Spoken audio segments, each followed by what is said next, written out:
कबीर ने जब रिया की आंखों में उसके भाई बहनों के लिए मोहब्बत और दर्द देखा तो उसका दिल पिघल गया। उसने वादा किया कि वो उसे जरूर उसके अपनों से मिलवाएगा, लेकिन उससे पहले उसने रिया से एक सीधा सवाल पूछा, क्या तुम मेरे साथ रहना चाहती हो? रिया इस सवाल का कोई सीधा जवाब नहीं देती, लेकिन उसकी खामोशी में भी बहुत कुछ छुपा होता है। उसके दिल में अब धीरे धीरे ये बात घर करने लगी थी कि कबीर की मोहब्बत सच्ची है, गहरी है और बेपनाह है। तभी एक नया तूफान आता है। मुबीन का फोन आता है और वो बताता है कि सिकंदर ने कबीर के खिलाफ कोर्ट में केस कर दिया है। कबीर को पहले से इसका अंदेशा था और उसने पहले ही रिया को इस चाल से आगाह कर दिया था।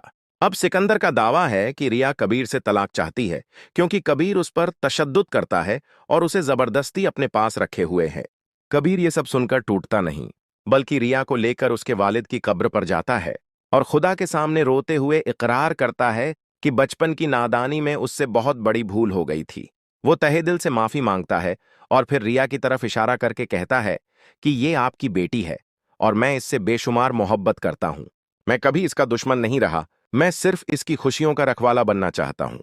मैं वादा करता हूं कि इसकी इज्जत और किरदार की हिफाजत करूंगा, इसे कभी कोई नुकसान नहीं पहुंचने दूंगा। कबीर की बातें रिया के दिल को छू जाती हैं। वो अपने पिता की कब्र पर फूट फूट कर रोती है और पहली बार खुलकर कबीर की मोहब्बत को महसूस करती है। कबीर फिर कहता है कि अब वक्त आ गया है कि तुम्हें तुम्हारे भाई बहनों से मिलवाया जाए। रिया खुश होकर कहती है कि यही तो उसकी ख्वाहिश थी। कबीर मुस्कुराते हुए कहता है कि मैं भला तुम्हारी ख्वाहिश कैसे टाल सकता हूं, लेकिन उससे पहले हमें अदालत जाना होगा, क्योंकि आज ही उस केस की सुनवाई है। कबीर रिया से कहता है कि अब तुम्हारे सामने दो रास्ते हैं।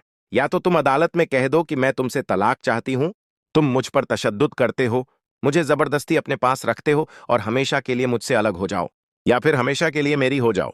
मैं तुम्हें वादा करता हूं कि तुम्हारे हर आंसू की कीमत चुकाऊंगा, तुम्हारी हर ख्वाहिश पूरी करूंगा और तुम्हारी हर तकलीफ अपने सीने में समेट लूंगा। रिया का दिल इन बातों से पिघल जाता है और उसे यकीन हो जाता है कि कबीर की मोहब्बत महज लफ्ज नहीं है, वो हर फैसले, हर सोच में उसी का ख्याल रखता है। उधर सिकंदर और अस्मा अदालत की सुनवाई को लेकर बेचैन हैं। सिकंदर अस्मा से कहता है कि मुझे बिल्कुल अंदाजा नहीं रिया क्या कहेगी। वो कबीर के साथ 2 दिन रह चुकी है और उसका मन कभी भी बदल सकता है। अस्मा आत्मविश्वास से कहती है कि तुम बेफिक्र रहो, रिया हमारे हक में गवाही देगी, कबीर को जलील करेगी और उसे कोर्ट में झुकना पड़ेगा। मगर सिकंदर अब भी डरा हुआ है।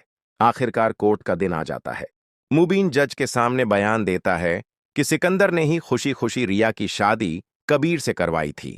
सिकंदर सफाई देता है कि उसने मजबूरी में शादी करवाई थी, क्योंकि कबीर किसी और से रिया की शादी नहीं होने देना चाहता था, लेकिन अब वो रिया पर जुल्म करता है।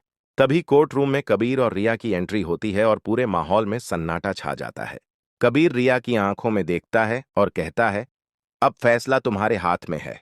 क्या रिया कबीर के हक में गवाही देगी